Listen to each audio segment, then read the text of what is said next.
I got off my train this morning, literally because everybody on my car was using drugs. Drug use and crime at Denver's Union Station, the steps the city is taking to keep people safe. Our top priority is and has been to restore a welcoming environment. A Colorado veterinarian is staying at the border of Ukraine, using his skills to help refugees fleeing the war.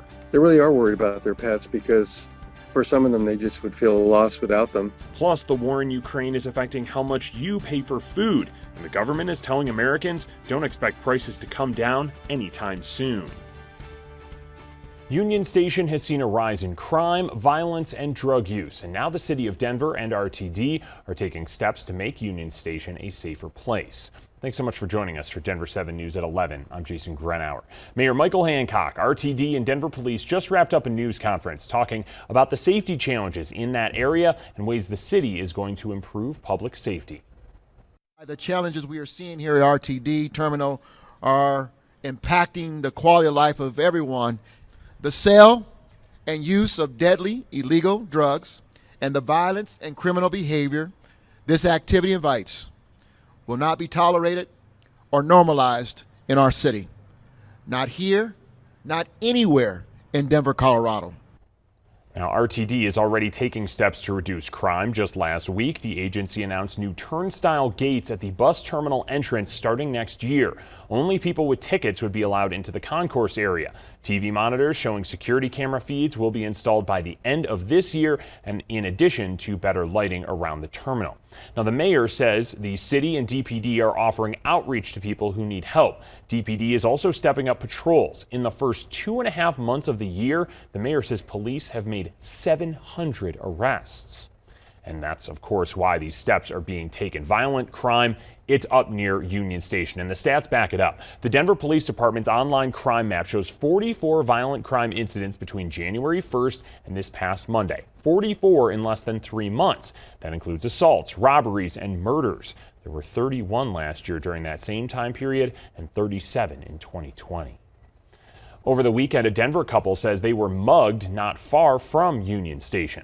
The couple, who didn't want to be identified, say someone on a scooter collided with them near 18th and Larimer just after 1 Sunday morning. They say the person called other people over and the group began attacking them. The couple is now putting out a warning saying this could happen to anyone. A few of the female attackers came and started hitting me and punching me and pushed both of us to the ground.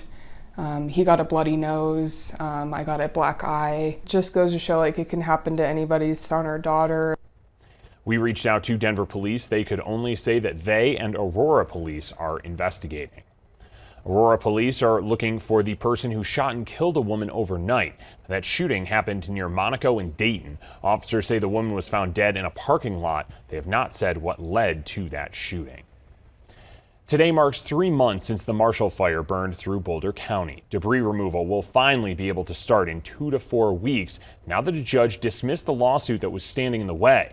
A group called Demanding Integrity in Public Spending sued Boulder County over its selection of a contractor hired to remove that debris. The judge said this group had no standing to file that lawsuit because neither the group nor anyone affiliated with it has a connection to Boulder County. So here's a look at what people can expect from the debris removal program. Removal of the ash footprint, removal of home foundations, including concrete slabs and supports, and removal of trees considered to be hazardous. A schedule for each neighborhood will be released by the end of the week. Debris removal is expected to cost $60 million. Officials hope to have it completed by the end of July.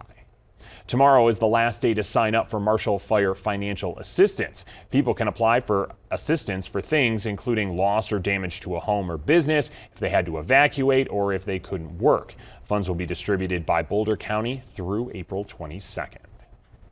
Well, the rain and cooler temperatures are helping firefighters make progress on the NCAR and the Soul Shine fires. The NCAR fire is burning in Boulder and is 90% contained now. It's held steady at 190 total acres since Saturday. And firefighters say the Soul Shine fire in Larimer County is smaller than originally thought. 13 acres have burned and it is 30% contained. President Joe Biden is giving Ukraine $500 million in aid. The president made the pledge during a phone call with Ukraine's president this morning. The U.S. has already given the country at least $2 billion in aid since the war started more than a month ago. Ukraine and Russia held peace talks in Turkey yesterday. Ukraine says any peace deal must include security guarantees from the U.S. and Western countries, including providing weapons and enforcing a no-fly zone. The U.S. seems willing to abide by those terms.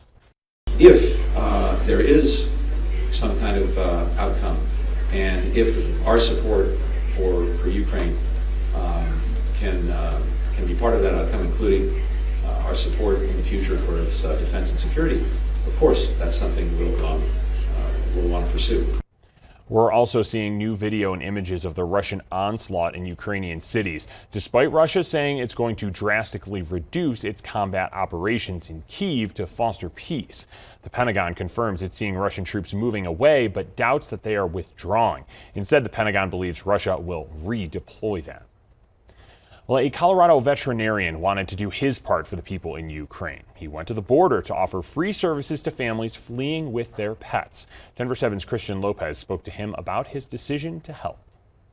Here's our area where we have a treatment table and our little waiting area. John Geller is a veterinarian from Fort Collins. His passion for helping animals brought him here to the Ukraine-Romania border. It was like everybody else, just really wanted to help, and I knew it would take a little bit of a leap out of my comfort zone to do it, since I didn't know what I was getting into. His nonprofit Street Dog Coalition set up this pop-up vet tent in an area that sees hundreds of families passing through every day. And they want to leave, they want to bring their pets, but there's a lot of requirements for them to travel through Europe, through Eastern Europe, with pets. He's helping them with that, offering pet vaccines, pet passports, and whatever else families need to make sure their furry companions can travel with them safely. They really are worried about their pets, because for some of them, they just would feel lost without them. And so it's really important for them to know their pets are going to be able to travel and are healthy to do so. Well, especially because pets bring us so much comfort. Mm-hmm.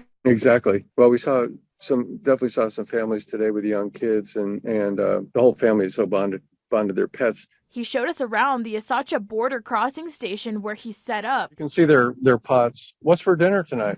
Well, we have chicken soup. Okay. Lentil soup, as usual. I love lentil soup. It has expanded into a safe space where volunteers from all over the world are coming together to help, offering families a hot meal and a place to rest. They get their paperwork done. They get warmed up. They eat some food. They get on a bus that is taking them mostly to Bucharest, but maybe other places too. An experience John says has been life-changing. It's amazing to see how unifying, even though it's a horrible event, how unifying this war has been, and it makes you appreciate just a more international perspective.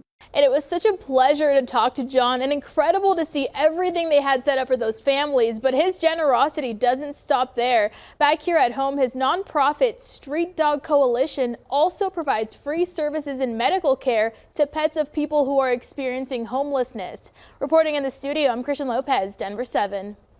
Well, some seniors here in Colorado have also found a way to support Ukrainians. People from the River Point Senior Living Center in Littleton are sewing blue and yellow scraps of fabric into quilts. It'll likely take 2 more months to complete 4 quilts. They will then be auctioned off. The group is looking for a place to hold that auction and a nonprofit to donate to. If you have any ideas, we have the contact information over on thedenverchannel.com. Well, don't expect gas and grocery prices to go down anytime soon. The USDA is predicting gas prices will likely stay the same or they might rise, and food prices will go up 4% this year. Food from restaurants could set a new record and cost 6.5% more. Economists say the war in Ukraine is partially to blame because Russia and Ukraine export a lot of the world's wheat and corn. It will have global context, impact beyond anything we've seen since World War II. Another reason for the expected price hikes is China. New COVID-19 lockdowns there are making it hard for supply chains to recover from the pandemic. The Douglas County School District officially has a new superintendent. The school board approved a 3-year contract with Erin Kane. She'll make $250,000 a year. Kane is already familiar with the district. She served as interim superintendent for 2 years, starting in 2016. Arapahoe County wants to hear input on its new health department. The county is starting a new department after Douglas and Adams counties said that they were splitting from Tri-County Health. The virtual meeting is at 6:30. You can find a link on the county's website. By law, that new health department must be in place by next January. Still ahead, several states are suing the Biden administration, requesting an end to the transportation mask mandate. Plus, hotels are ready to welcome back guests after 2 years in a pandemic, and one in Colorado is giving you a bird's eye view of your room before you check in.